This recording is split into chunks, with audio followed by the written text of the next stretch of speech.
Joliet's historic homes. In this new year, 2004, we're starting off with kind of a new adventure. In the past, we've been looking at various homes with Sharon, a member of the Joliet Historic Preservation Commission. Welcome, Sharon. Thank you, Lisa.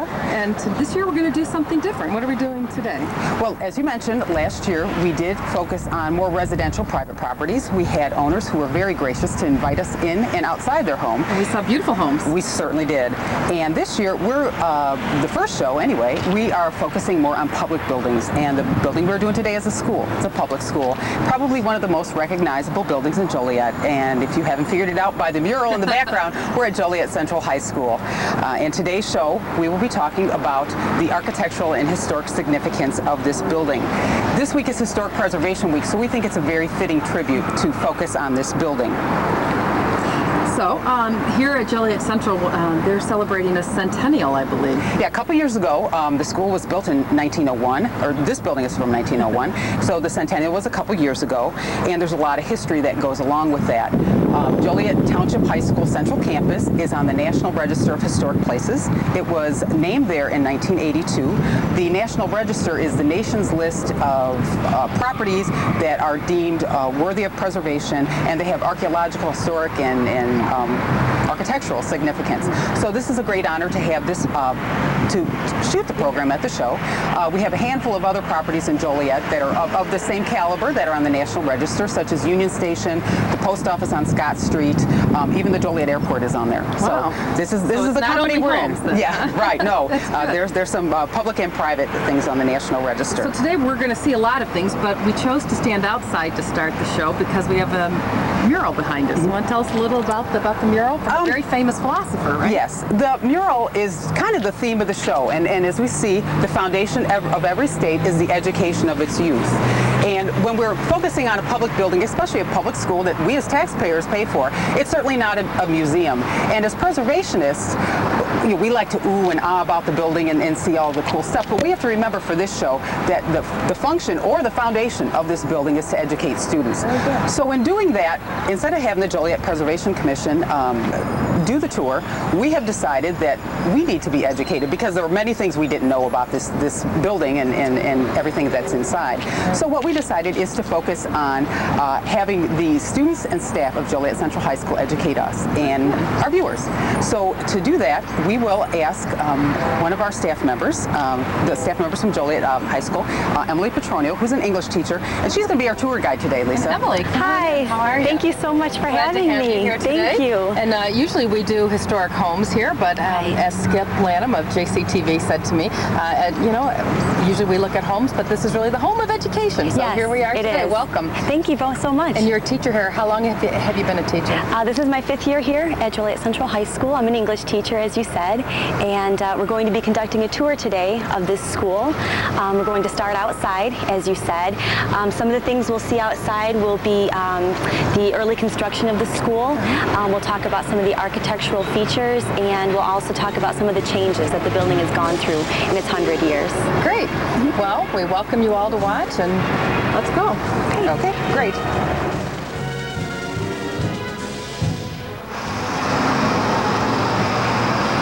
Hi, Tivia. Hi, Miss Petronio. How are you? Fine. Good. This is Tivia Anderson. She's a junior at Central. Thank you so much for coming out today. You're welcome. See, you're brushing up on your history. Yeah, I was just reading about our big, nice school. Okay. What did you learn? Did you learn anything about the school? Yeah, I didn't know that the Joliet Township was originally at the corner of Chicago and Weston. I didn't know that either. Do you know what's there now? I think it's the Illinois Employment of Security. Okay. Which was also the downtown former J.C. Penney. Okay. And do you know when the school was built? Well, originally it started the construction in 1900 and it was built by 1901. It's a long time ago. Yeah. Yeah. Do you know anything about the architecture of the school? No. Okay. Well, luckily, Mr. Seth McGoskey is here. He's going to tell us a little bit about the architecture. And Seth is the new chairperson for the Joliet Historic Preservation Commission. Congratulations. Thank you. Nice to see see you.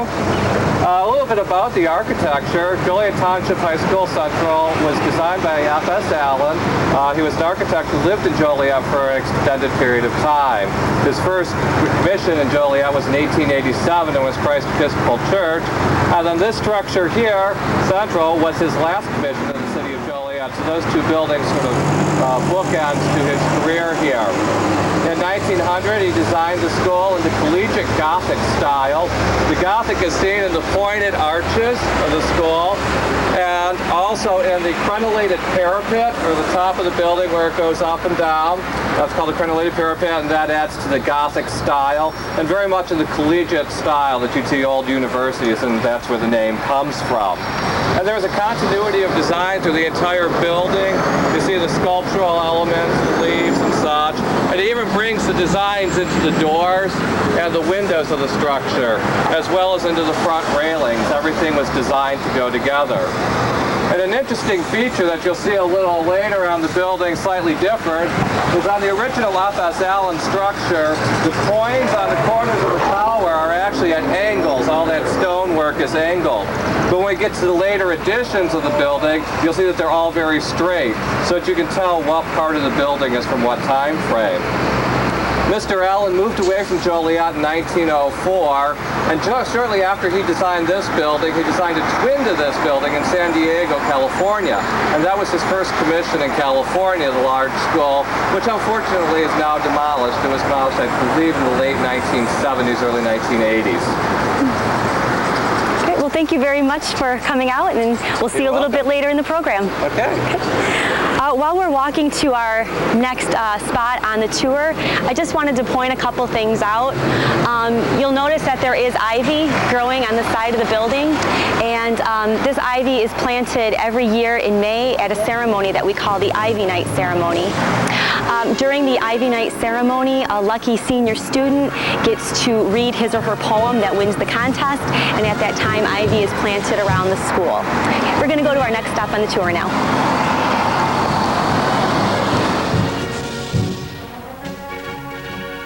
We're now on our second spot of the tour, which is the Herkimer Street entrance, also known as the Doughboy entrance, and we're going to meet up with two people. Mr. Tom Manley is a retired art teacher here from Joliet Central, and we also have Katie Goulas. She's a sophomore here at Joliet Central. Welcome. Hi. Thank you. Can you tell us anything, Katie, about this entrance? I know a little bit about it. I know that that's the Doughboy statue, and maybe Mr. Manley can give us a little more information about the Doughboy statue. Sure I can. The Doughboy statue was put up sometime in the 1920s as a memorial to the students and faculty who served in the First World War, and it was simply called the World Soldier because, of course, we had no idea that there would be a Second World War to follow. You can only see a part of the statue now, but originally the entire installation went all the way to the ground with a fountain where a lion's head spouted water into a shallow pool. Sometime in the 1980s, this entrance to the school was built here, giving access immediately to the second floor and also providing for handicapped access to the building. The result of that was that the fountain went away and is no longer visible or able to be used, but we have preserved the lion's head, which you can see up at the very top, and that is the same lion's head that was part of the fountain. At that same time, the building was completed on the fourth floor to connect the north end of the building to the south end of the building.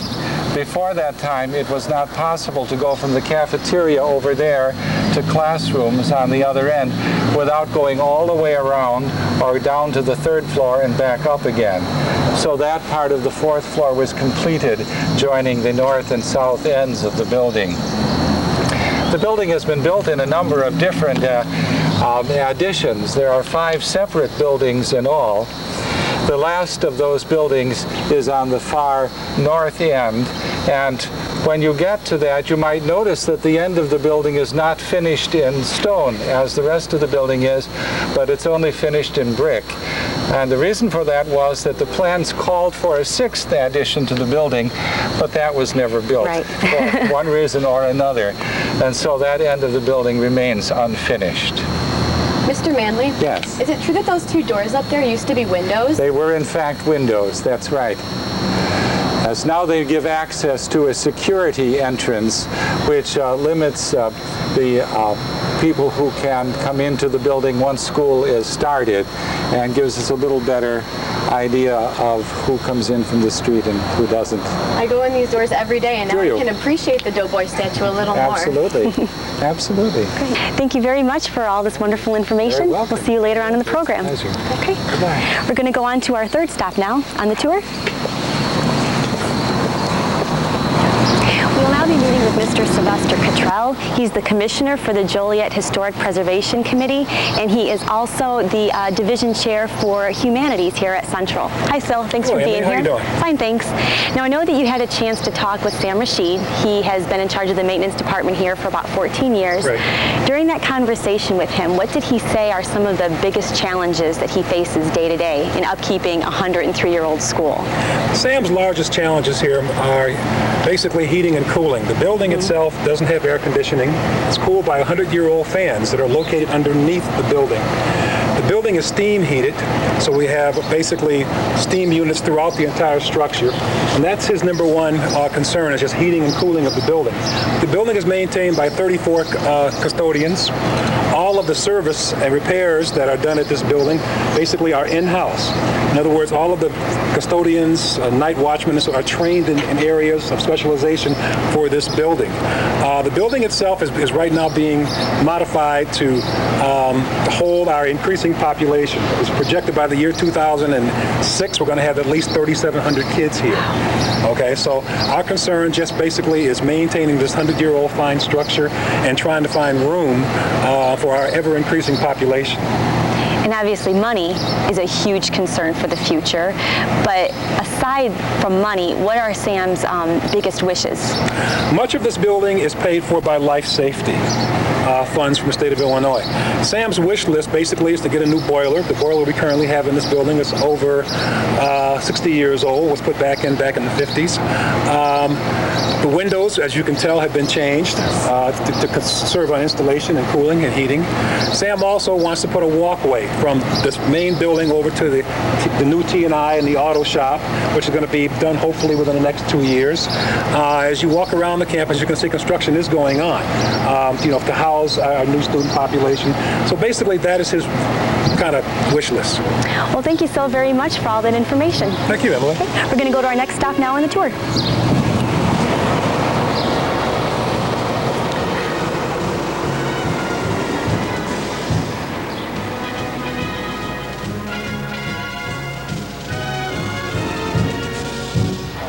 Hi, Stephanie. Hi.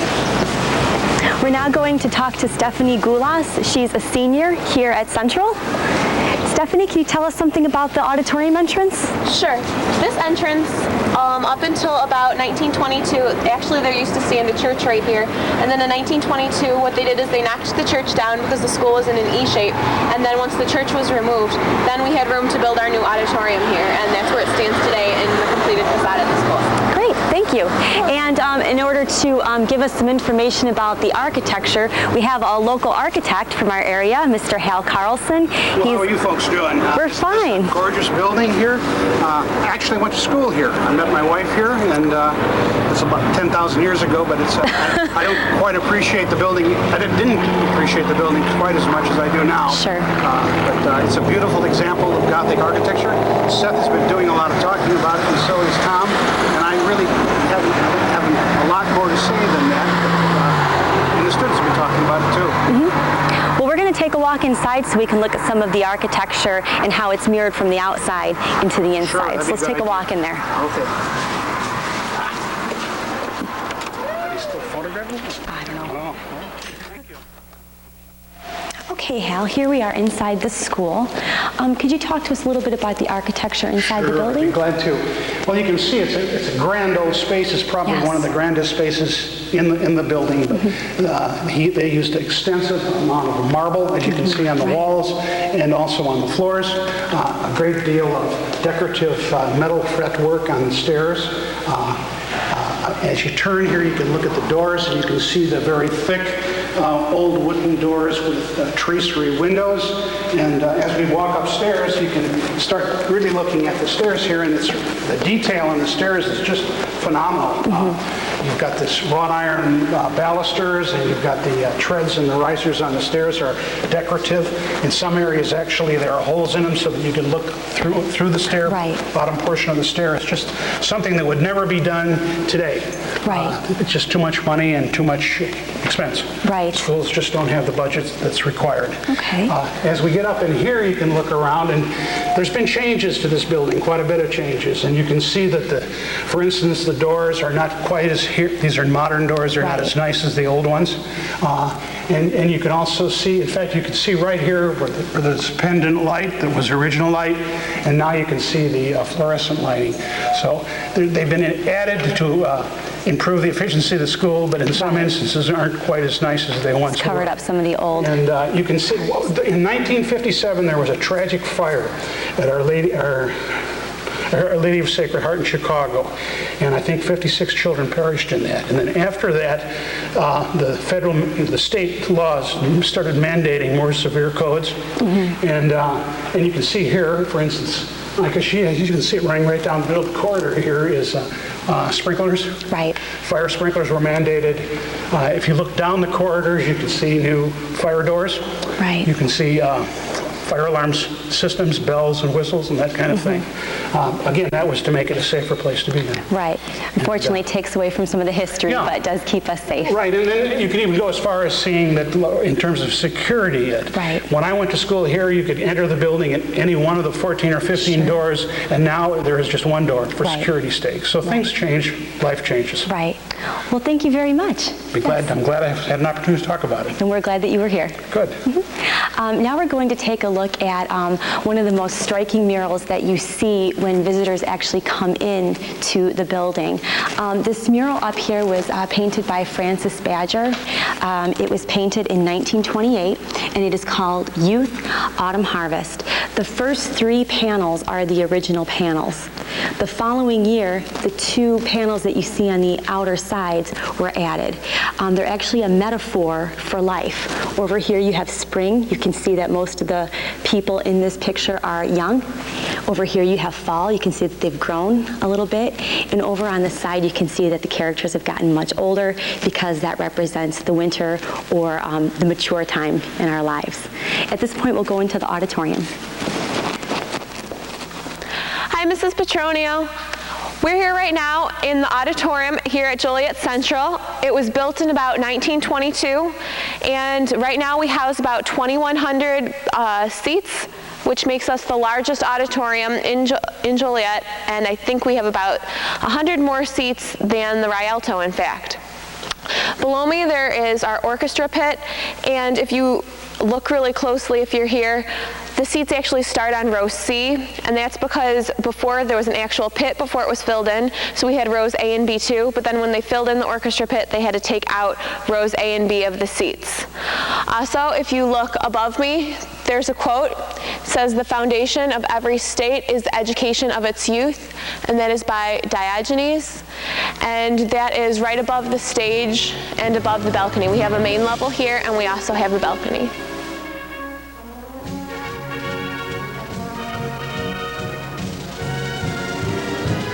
On the way to our next destination, we thought we'd take a minute to look at some of the artwork in the hallways. You can see the quilts that were created by some of the geometry students in Mrs. Blunk's class. And then right around the corner here, we have probably one of the most famous statues here at Joliet Central. The students refer to it as the Steelman statue. It was originally created by Louise Lenz Woodruff for the 1933-34 World's Fair, and it was originally called Science Advancing Mankind. It was stashed away up in the 4th floor for quite some time, and then one day in the 1970s it appeared here, and eventually the students started referring to this as the Steelman. The actual Steelman, the puddler, is here around the corner. This isn't the only statue or piece of artwork that we have here from our World's Fair. In one of our stairways, we actually have a painting. The painting is called Columbus at the Court of Ferdinand and Isabella, and that was painted for the 1893 World's Fair. Right along here, you can see the original steelman known as the Puddler. And now we are going to head on into the band room. We're now in the band room, which is the original auditorium. You can tell that it was the original auditorium because it's slamping down right here while I'm walking. And we're going to meet two band students. They're both seniors. We have Dustin Huckstup and we have Marissa Brass. Dustin plays percussion and trumpet, and Marissa plays the flute. Hi, guys. Hi. Hey, Dennis. What could you tell us about the original auditorium or the band room? As you already said, this was the original auditorium. Actually, the back wall of the third floor is actually the original back wall of the auditorium. And also the stage was extended back, but because of where the current auditorium is, they had to build a wall there. Okay. This has been the band room since 1923, so it's very historic and we still continue to play here. These are all the original pillars and architecture. Where you up here where the file cabinets are to hold music was the original part of the original balcony. Great, thank you.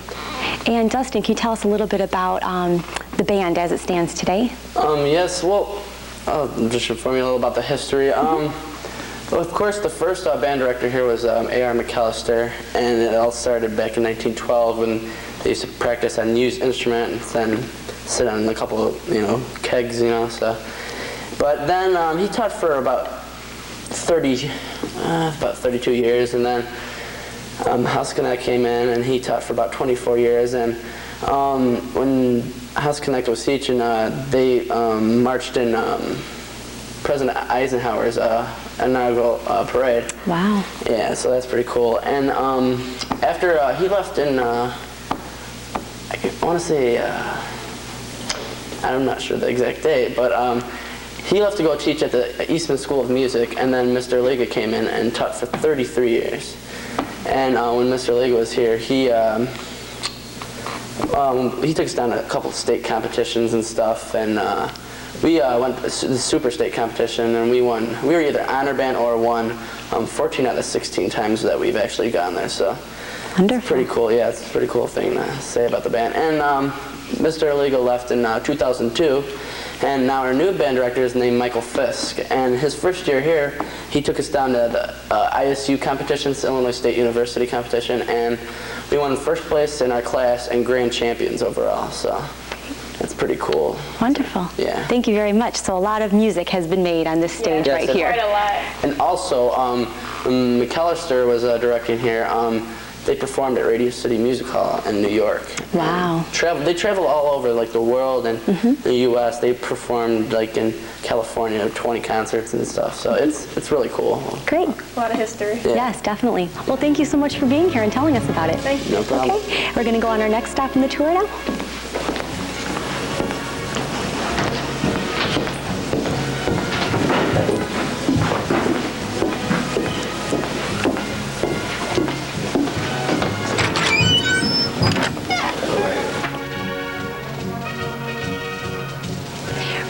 To meet with Amy Eichelberger, a junior here at Central, and Seth McGoskey again. Hi, guys. Hello. What can you tell us about the Lincoln statue? Well, the Lincoln statue was given to Joliet Central by F.S. Allen in 1901 after construction of the school was complete. It is 7 feet tall and it stands near the band room, which is by the Jefferson Street entrance of the school. The statue stands below a mural by William Henderson that depicts Father Marquette and Louise Joliet exploring the Des Plaines River Valley. Seth, I heard there's more artwork.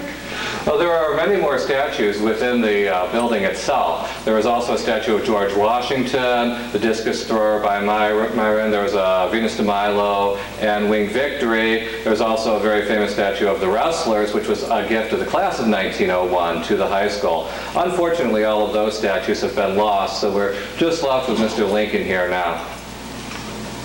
Okay, thank you. We're now going to head upstairs to the planetarium.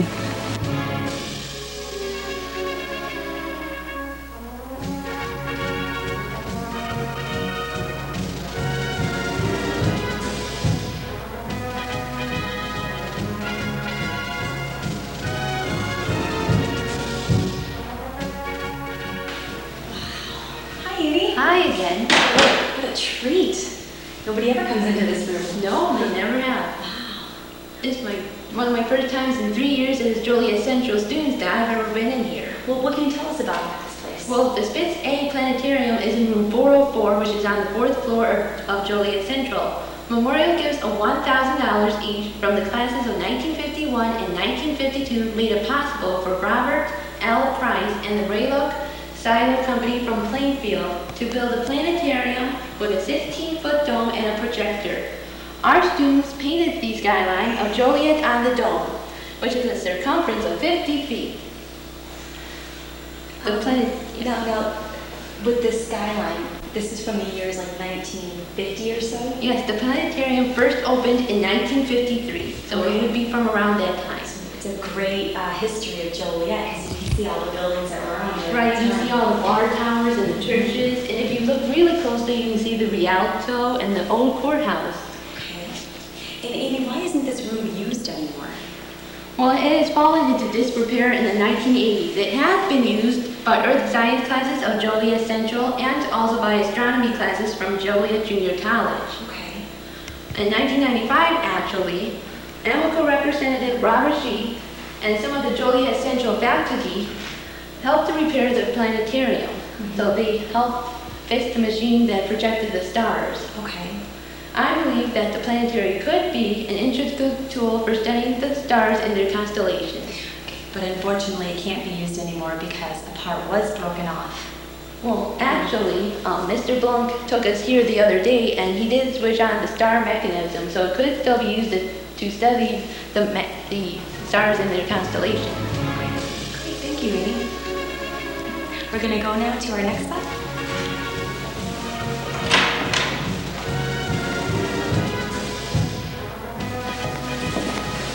We're now in the archives area on the 3rd floor. Hi, Tom. Hi, Emily. Could you tell us a little bit about the purpose of this area? Sure, I can. Okay. The archives were started by a group of faculty and alumni and teachers who are retired teachers in an effort to maintain some of the history of our school. And in these cases here, there are memorabilia from the various classes. We, of course, depend a lot upon things that people give us to display in our archives here. For example, this is the entire graduating class of 1901, the very first class to graduate from the Joliet Township High School, and this is the program from that graduation. But you know, people tend to think that the Joliet Township High School began in 1901, but our history really goes back much farther than that. We have records of high school classes being taught as early as 1858. Wow. And they were taught in the old Eastern Avenue School. The first high school graduation was held in 1879, at which time 3 young ladies were graduated with a high school diploma. The following year, 3 young men were graduated. And every year subsequent to that, we have had a high school graduation. Our memorabilia also includes things about the Joliet Junior College because their history is concurrent with ours. If you were a student in 1901, you could elect to take a curriculum that was for 4 years, for 5 years, or for 6 years.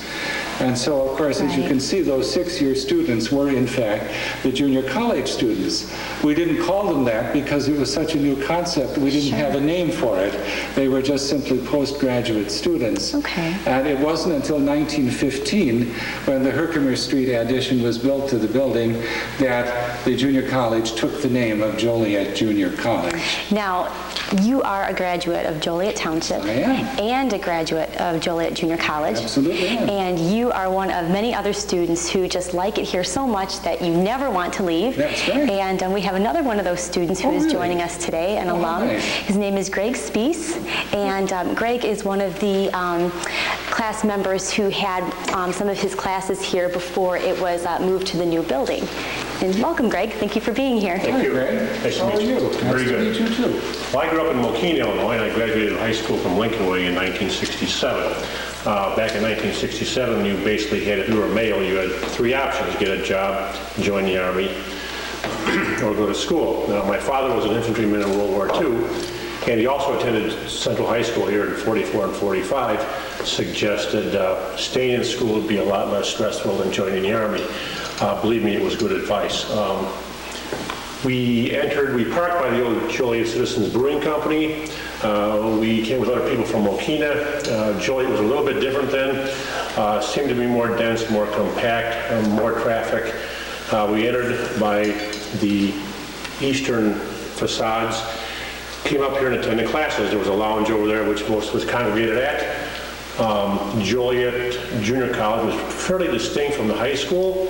I had a botany class right upstairs in the corner, and English classes, philosophy classes, whatever else I had to take. The most memorable things about the physical part of the building was the gymnasium, which we shared with the high school. It was just immense. It had a running track, which us people from the country there didn't seem to have. I graduated in '69. I believe I was the last class to attend this facility, and then I attended a summer school class at the new facility at Humboldt in '69, and then I proceeded to go to another university to finish my degree. So all in all, it was a pleasant experience. It was a beautiful building. Unlike Lincoln Way, which was a modern facility, this had the marble, the glass, the iron, and all that neat stuff. So that's really all I can have to say. Great. Okay. Thank you very much for joining us. We're now going to go to our next stop, which is actually gymnasium.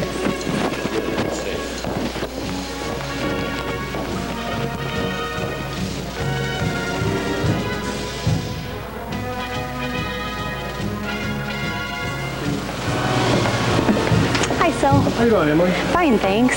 So we're here in the gym. Yes, this is the home of the Joliet Central Steelmen and Steel Women now. The first gym was at Central Presbyterian Church on Richard Street and First Avenue. At about 1915 or 16, this gym that we're in now is the boys' gym. Okay. On the other side of our blue and yellow doors over there is the girls' gym, which was added on at about 1931. The gym has a grand total capacity of close to 4,000, making it one of the largest gyms in the area for seating capacity. Our graduations are held here. Our boys' basketball games and girl basketball games in some respects are held here. Almost every kid in Joliet grew up wanting to play on this floor known as the steel floor. This gym is fantastic in terms of size. We have an indoor track. Right. We have basically 4 gyms in one. Going side to side, we have 4 regulation high school gyms. And then going lengthwise, we have 2 college-sized gyms in terms of its size on the floor. It's a hardwood floor, and it's excellent to play on, and many, many athletes throughout the years of Joliet have played on this gymnasium. The boys team took state in 1937. In 1971, the boys team placed 3rd. The girls took state in 1978, and then I believe in 1994, the boys team took 4th. Wow. So again, this gymnasium has quite a fantastic history and has served Joliet over the years quite Sure well. has. Yes.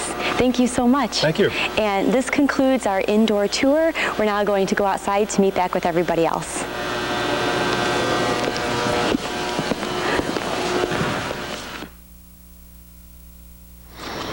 To conclude our program, we thought it would be appropriate to take you here to our Peace Monument, which was put in April of 2001 for our centennial celebration.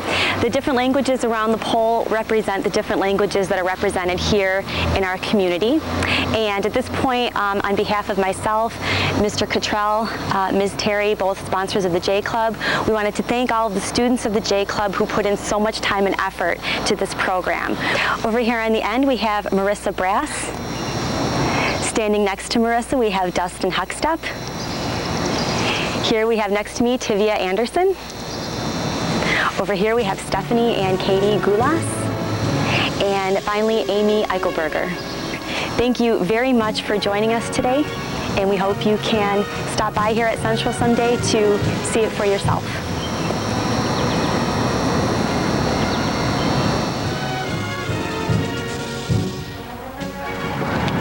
Boy, that was sure an interesting trip we had through Joliet Central High School. Thanks to both of you. Emily, you were wonderful, and your students were just outstanding. Thank you. It was wonderful to have your students get involved. Oh, and we were so happy to be a part of this, and this is something that we will never forget. Great. Thank you. And of course, with the Joliet Historic Preservation Commission, they've just been outstanding, and I thank you, Sharon. Thank you very much. We hope our viewers have enjoyed this program.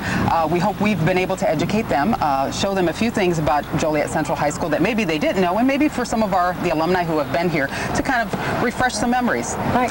Well, tell us before we go, for all the people that were watching the show, tell us a little bit about the Historic Preservation Commission in case anyone wants to join in. Okay. Once again, we're an advisory board to the City of Joliet. Our function is to look at historic properties in the City of Joliet and recommend to the City Council whether they can be a local landmark or in a local historic district. Actually, from last year's shows, we did have someone come forward and became a landmark. So we're always looking for people who are interested in this and perhaps landmarking their property. So if you're out there watching and you're interested in Joliet's historic homes and buildings and properties, give Sharon a call. Who should they call? Well, actually, call our preservation planner at the City of Joliet. That's Barb Newberg. Her number is 724-4052. Great. So what do we have planned for upcoming shows? We're still making plans. We hope to feature a couple more public buildings, enlighten our viewers again, and perhaps more residential properties. Maybe we'll have a brand new landmark that we can feature. There we go. So we thank you very much for watching another installment of Preserving Joliet's Historic Homes, even though we are from a school which we call the Home of Education. We welcome you and thank you all. Thank you, Lisa.